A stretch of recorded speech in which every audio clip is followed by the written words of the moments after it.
కార్యాలయంలో బ్రహ్మనాయుడు గారి ఆదేశాల మేరకు మనం ఇక్కడ చేసుకోవడం చాలా సంతోషకరమైన విషయం. ఎందుకంటే అలాంటి మహానుభావుల్ని స్మరించుకోవడం,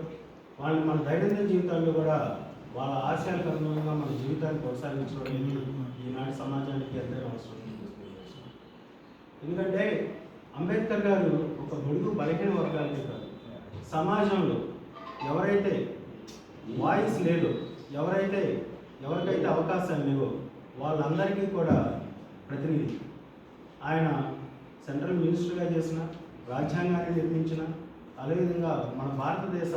ఎకానమీకి ఒక గొప్ప ఎకనమిస్ట్గా కూడా ఈ రోజున్న బ్యాంకింగ్ వ్యవస్థకి కూడా ఆయన ఆ రోజునే పునాది వేశారు. అంటే ఆయన గురించి తెలియదు ఏంటంటే ఆయన ఒక భారతదేశానికే కాదు ప్రపంచం మొత్తానికి కూడా మేధావి. అందుకే ఆయన్ని ప్రపంచ మేధావి అని చెప్పేసి మిగతా దేశాల్లో పిలుస్తూ ఉంటారు. ఆ రోజు మన రాజ్యాంగాన్ని నిర్మించడానికి దాదాపు 90 దేశాలకు చెందిన రాజ్యాంగాలన్నింటినీ అవకాశం బట్టి ఇక్కడ ఉన్న ఇన్ని జాతులు, ఇన్ని కులాలు, ఇన్ని మతాలు, ఇన్ని రకాల జనాలు వీళ్ళందరూ కలిసికట్టుగా కొన్ని వేల సంవత్సరాల పాటు ప్రయాణం చేయాలి అంటే ఒక గొప్ప సంకల్పం, ఒక గొప్ప రాజ్యాంగ నిర్మాణం జరగాలని చెప్పేసి అది ఆయన చేతుల మీద చేయడం, తదనుగుణంగా మనమందరం వీళ్ళందరూ కలిసికట్టుగా ఒక భారతదేశం అనే ఒక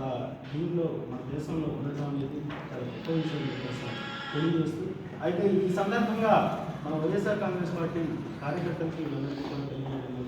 నిజంగా అంబేద్కర్ భావాలను నిజంగా ఆ రోజు ఆయన అనుకున్న ఏవైతే ఉన్నాయో వాటన్నింటినీ కూడా అవలంబిస్తుంది ఎవరు అని చెప్పేసి ఒకసారి ఆలోచన చేయాలని ఎందుకంటే మన ఆంధ్రప్రదేశ్ రాష్ట్రంలో జగన్మోహన్ రెడ్డి గారి ఆధ్వర్యంలోనే మొట్టమొదటిసారిగా వెనుకబడ్డ కులాల వారికి ఉప ముఖ్యమంత్రి పదవి ఇవ్వటం, హోమ్ మినిస్టర్ పదవి ఇవ్వటం, వాళ్ళని సగంగా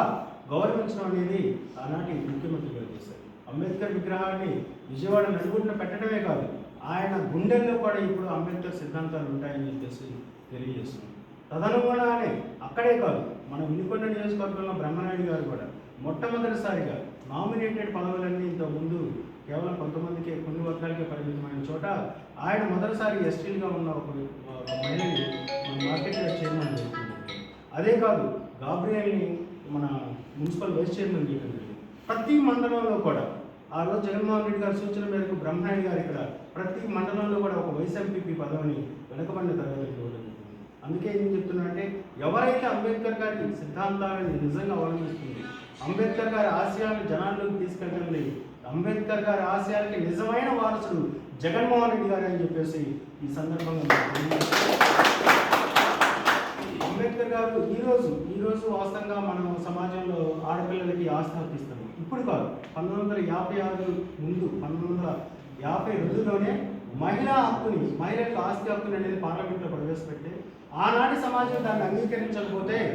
ఆయన మంత్రి పదవిని, న్యాయశాఖ మంత్రి పదవిని తృణప్రాయంగా, నా అభిప్రాయంతో ఈ పార్లమెంటు అంగీకరించట్లేదు కాబట్టి నేను ఈ పదవికి రాజీనామా చేస్తాను అని చెప్పేసి సెంట్రల్ మినిస్టర్ పదవిని కూడా ఆయన తృణప్రాయంగా వదిలేసి సమాజం కోసం, మహిళా హక్కుల కోసం, అంటే అందుకని ఆయన్ని బడుగు బలైన వర్గాలే కాదు, ఎక్కడైతే ఎవరికైతే వాయిస్ లేదు, ఎక్కడైతే ఎవరికైతే అవకాశాలు లేవో వాళ్ళందరికీ నిజమైన ప్రతినిధి అంబేద్కర్ అని చెప్పేసి తెలియజేస్తూ, అదేవిధంగా ప్రతి ఒక్కరికి కూడా చదువు ఒక ఇంపార్టెన్స్, చదువుకుంటే సమాజంలో గౌరవం ఉంటుందని చెప్పేసి తెలియజేసిన మహానుభావులు అదే చదువుని ఈరోజు సమాజంలో కింద వరకు కూడా అందించాలని చెప్పేసి గొప్ప సంకల్పంతో పనిచేస్తుంది జగన్మోహన్ రెడ్డి గారు అని చెప్పేసి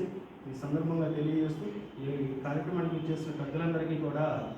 ధన్యవాదాలు తెలియజేస్తూ